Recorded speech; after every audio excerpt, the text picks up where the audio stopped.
Welcome. Now we're gonna do one of my favorite techniques ever, and it's the far side Darce choke from the side mount. Fabulous technique. Let's do it. So the far side Darce choke works something like this.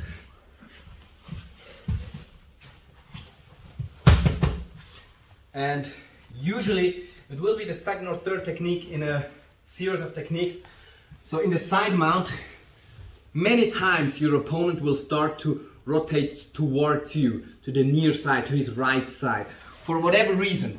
Maybe he wants to do an elbow knee escape, right? So he wants to get his knee into and start recovering the guard. When he does, I'm using an elbow knee frame, elbow and knee, to stop his guard recover, right? So whenever, like, let's say I'm going for a paper cutter choke, his defense will be to lift his shoulder, bring his knee in, I grab the shoulder, my elbow drops, my knee comes in, bap. Elbow knee frame, very good control. I got an arm free, I excluded his legs, this arm is isolated, this arm is isolated, his head is free, I could start punching or go for whatever. First attack would usually be a far side armbar here, this one, and he probably knows that.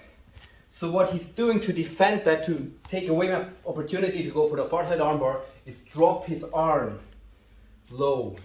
Okay, no far side armbar anymore, so I'm going for head control. I'm cupping his chin, like so. Now I got an underhook and chin control, and this opens a lot of opportunities for me. And now look, as soon as he allows me, maybe he's pushing a bit with his left hand against my hip, boom, I'm coming around and I'm finishing the Darce. So look, from here, from the elbow knee, head control, tap. Now all I need is my right arm, my hip side arm, overhooking his arm and coming to the outside.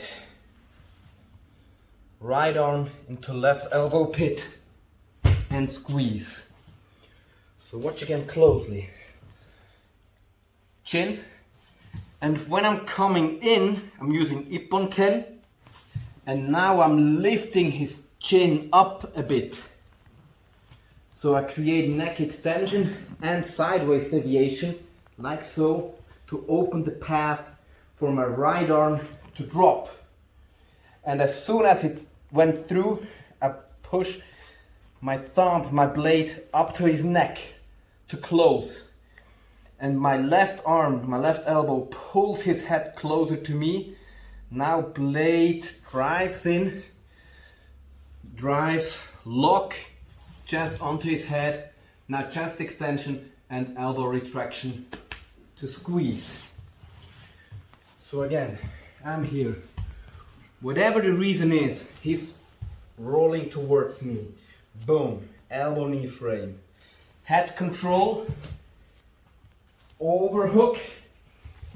Now I got double control, overhook and neck. Still a lot of opportunities. We will drop the arm. Now, many times you see my arm is too short.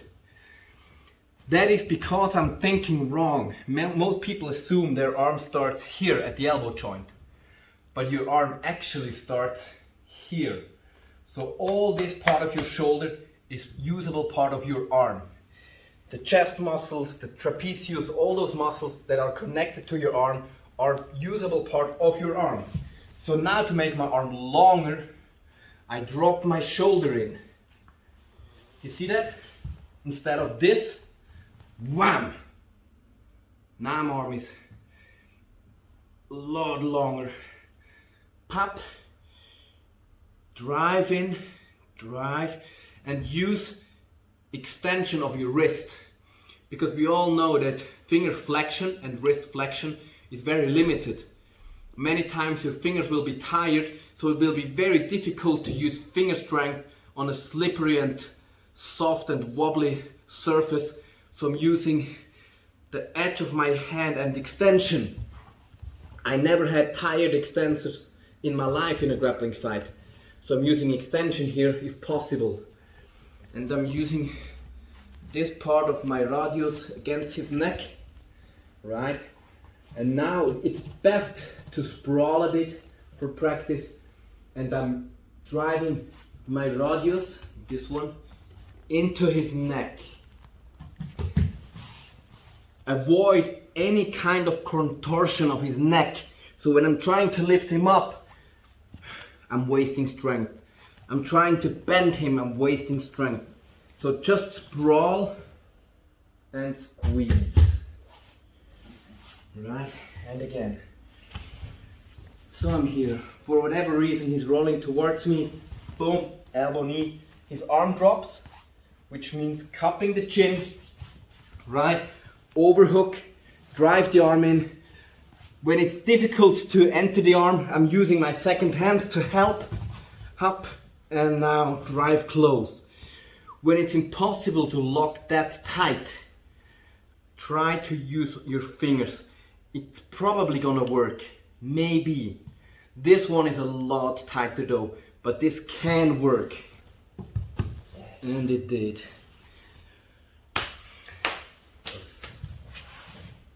Time. And that's how you do a far side Darce choke from side mount. One of the best techniques ever and a staple move in anybody's program. You need to practice it. Any feedback is appreciated, and see you next time.